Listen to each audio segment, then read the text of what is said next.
migrimi prej Egjiptit në Ballkan është bërë në kohën e faraonit Ramzesit të dytë. Ajo është diku në shekullit 13 para Krishtit, para herës tonë. Është periudha kur Egjipti është në ekspansionin më të madh të fuqisë të saj si shtet. Është periudha kur bëhet transformimi prej periudhës të bronzës në periudhën të hekurit. Dhe shteti i Egjiptit, si një fuqi më e madhe, i duhet të importojë sa më shumë hekur dhe flori sigurisht në shtetin e saj.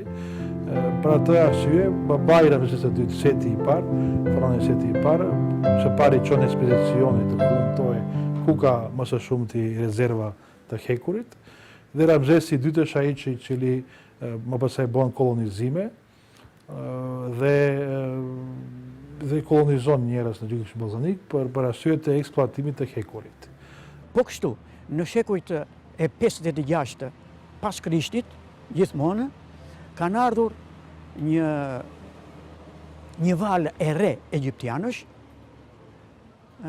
me urdhër të perandorit të Bizantit për të populluar vendet e Ballkanit. Kjo është vala e fundit që kanë ardhur në Ballkan dhe në Shqipëri egjiptianët. Egjiptianët përbëjnë një komunitet, jo pakicëkombëtare. Ata e kanë humbur gjuhën e tyre prej shekujsh.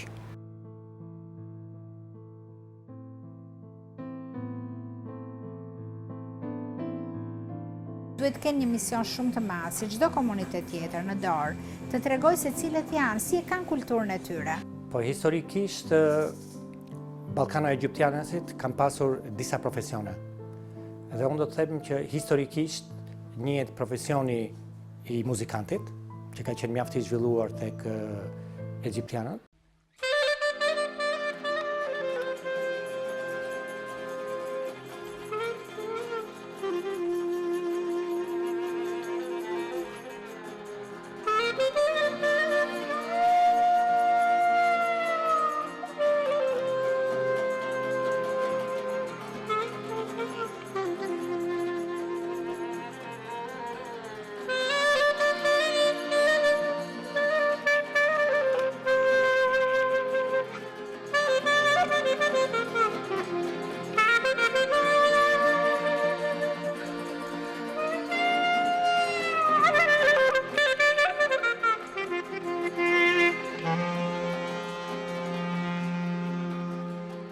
Unë dhe vëllezërit e mi, të gjithë instrumentat që mësuam, i mësuam në babai.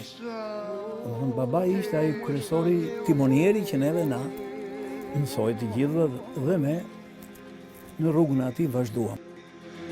Ta ka zënë pemaje, o jeshile.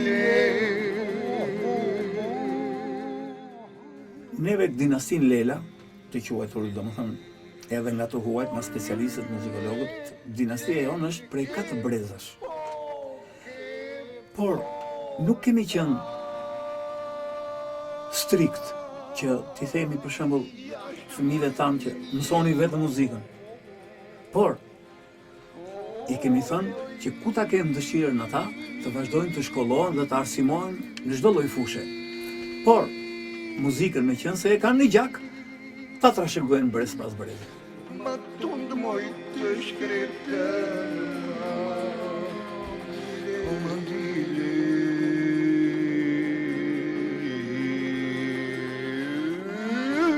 Ne teli ke poke porta.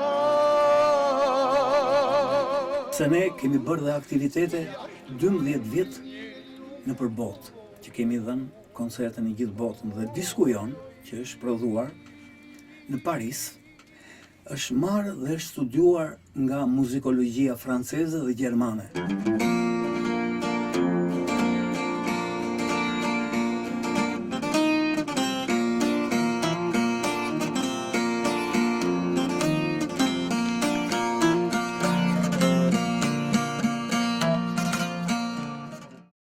Dhe së dyti është fraktaria. Kryesisht në qytetet kryesore të vendit, metalurgjinë e vogël, domethënë kovaçanën, e kanë pasur Ballkana Egjiptianësit.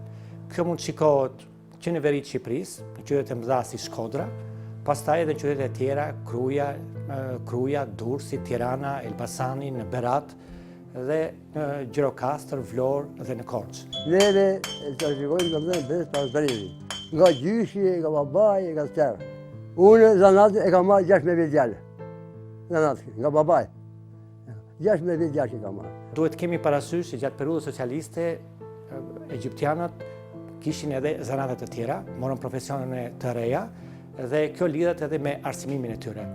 Nga radhët e tyre kanë dalur jo vetëm kovaç, por kanë dalur edhe kanë përfituar shumë zanate të tjera, dhe kryesisht kanë pasur dhe shkollim të lartë, një pjesë e tyre, ka pasur mjek, dentist, oficer, agronom, ka pasur inxhinier.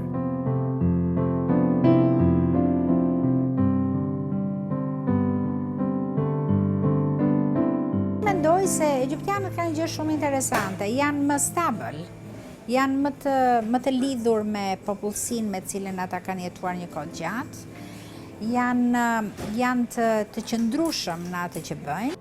Një element i rëndësishëm për të sqaruar, pasi shpeshherë krijon mjaftueshëm keq kuptime dhe madje ushqen stereotipet mbi minoritetet, në mënyrë të veçantë në kushtet e shoqërisë shqiptare, është pikërisht kjo prirja për t'i identifiku këto komunitete si homogjene.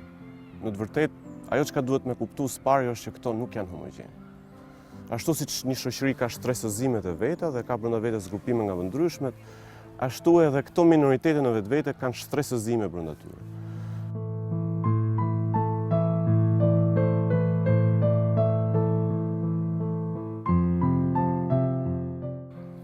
Argumenti im fillestar ishte që ka të bëjë shumë raporti që ndërtojnë me shumicën, pra në çfarëdo lloj realiteti apo formacioni shoqëror që jeton një minoritet. Mendoj që kanë qenë njëjtë të diskriminuar dhe romët dhe egjiptianët, pra për aq sa ne mund të kemi patur në kushtet e Shqipërisë diskriminim racor, se kjo në vetvete është e diskutueshme. Kanë qenë njëjtë të diskriminuar, por përballë këtij presioni gjithsesi ndodh që romët e kanë ruajtur më shumë, kanë patur një prirje për ta ruajtur më tepër traditën dhe zakonet e tyre se sa egjiptianët. Historikisht, persekutimi ndaj tyre ka qenë i dukshëm. Por në Shqipëri, në ndryshim nga vendet e tjera të Evropës lindore, vëret që populli shqiptar ka qenë i distancuar, ka qenë i ftohtë në marrëdhënie me egjiptianët, por nuk ka pasur persekutime të hapura siç ka ndodhur në vende të tjera. Është treguar si thua më i hapur ndaj tyre, por duke më ruajtur distancën, duke qenë i ftohtë. Por mund të themi që në periudha të caktuara historike, në periudhat për shembull sidomos gjatë tranzicionit, vihet re që ka një diskriminim ndaj tyre që ndikon në varfërimin e tyre.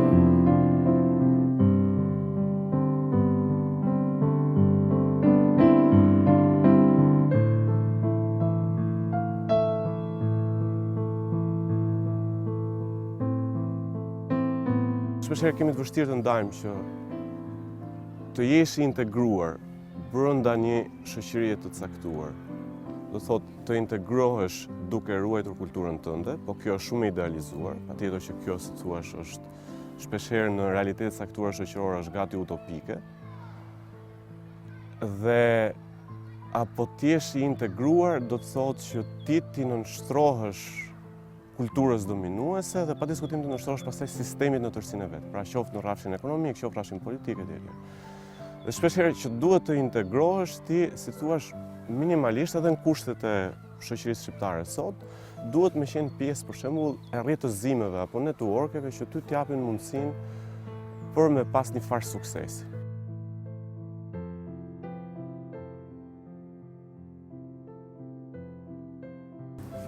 Nëse flasim për përfaqësinë dhe kemi dy kategori përfaqësimi, përfaqësim në lidhje me zgjedhjet parlamentare dhe zgjedhjet lokale.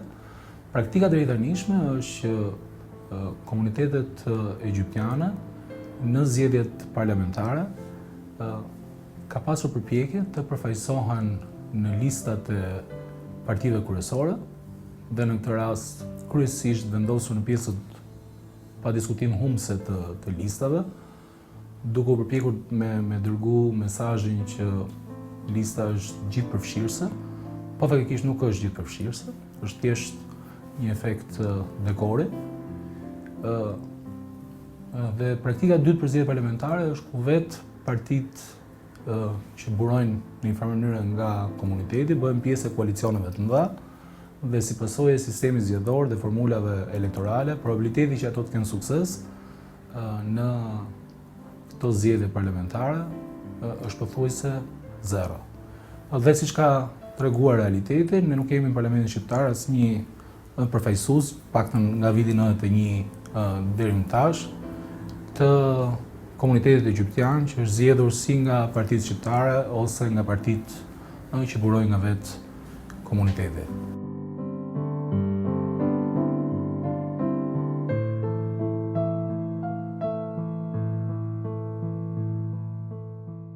Ekzistenca e shumë kulturave në një shoqëri vetëm e pasuron këtë shoqëri.